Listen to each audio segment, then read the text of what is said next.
Welcome back, everybody, to another episode of My Action Figure Addiction. Today, we're going to be reviewing the Pacific Rim NECA 2-pack, Gypsy Danger, and Kaiju Knifehead. I've been waiting for this to come out for a while. Finally picked it up at my local Toys R Us. Let's go ahead and take a look at the packaging. Okay, here we got the packaging. Your classic NECA bubble packaging. Plastic wrap. Got the Kaiju on the right, Jaeger on the left, Gypsy Danger, Knifehead, Pacific Rim. It's a pretty bulky package because they're pretty big figures. You get to look at all the other figures in the line here.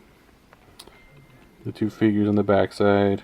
Pretty standard packaging, nothing too exciting. You get to see, so pretty cool. Let's go ahead and open them up and take a look. Alright, let's go ahead and take a look at the Kaiju Knifehead. Pretty awesome sculpt, just like you see in the movie. It's got the big knife head, awesome paint apps, great detailing. It's just a great overall monster. He does kind of lack in the articulation. He has his shoulders up and down, no ball joint or anything. He has single jointed elbows on both sides. No finger articulation, no wrist articulation. His little arms, his Tyrannosaurus Rex arms here don't move at all. They're just for show.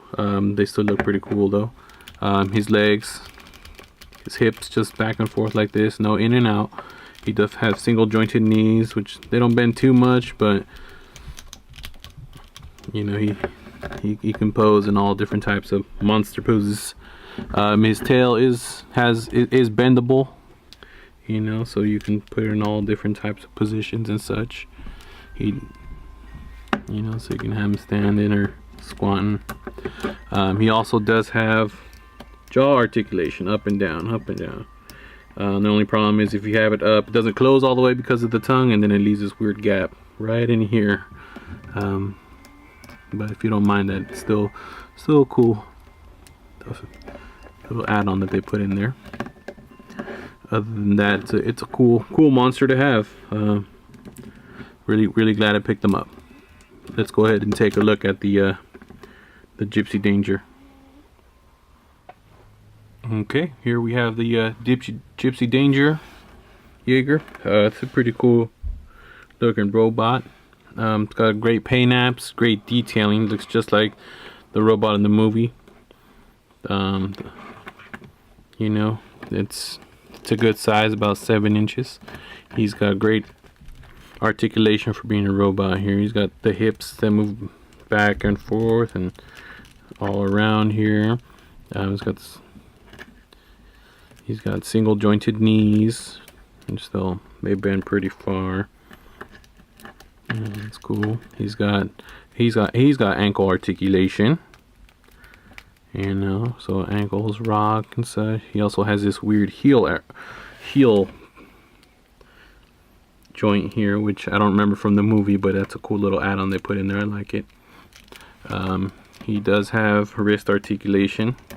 Unlike the Kaiju, he has wrist articulation. He's got elbow articulation. He also has a mid joint at the chest, so he can be moved around a little bit like so.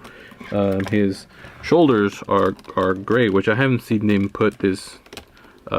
Has a ball joint, if you could see it right in here.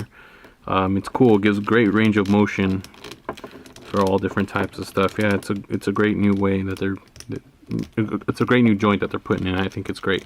Gives you all type of movement in there. It's cool. He doesn't have any head articulation, so his head's just stuck in there. He can't really do much with it. But other than that, it's a cool figure. Heard some people complain about the paint apps on these figures, but from what I can see, they look great. Mine came out awesome. I think it's a great figure. I think it's a must buy. And that's the 2-pack NECA, Jaeger, and Kaiju from Pacific Rim. They're both good size figures. Here's a NECA Predator, so you can have a size comparison. They stand about 7 inches tall. The Kaiju a little bit smaller because he's crouching and such, but if he stood straight up, he'd be about that tall. Good size figures. I missed out buying the single packed figures when they first were out before the movie got really popular. So I'm really glad that they put out these 2 packs. So if you missed out on them, don't miss out on buying these 2 packs. I know they're gonna come out with a knife head that's a 30% larger than this one, which would be really cool. But I don't know how available that's gonna be. The reason I bought these figures is to go along with my SH Figuarts Godzilla. As you can see, they stand about the same height as these, and they match up pretty well. So even if you're not into Pacific Rim and you have Figuarts and other monsters, you know, they battle along pretty well. That's what I first thought, and I'm glad I was able to pick them up. Well, that's my review. Hope you liked it, and we'll see you next time.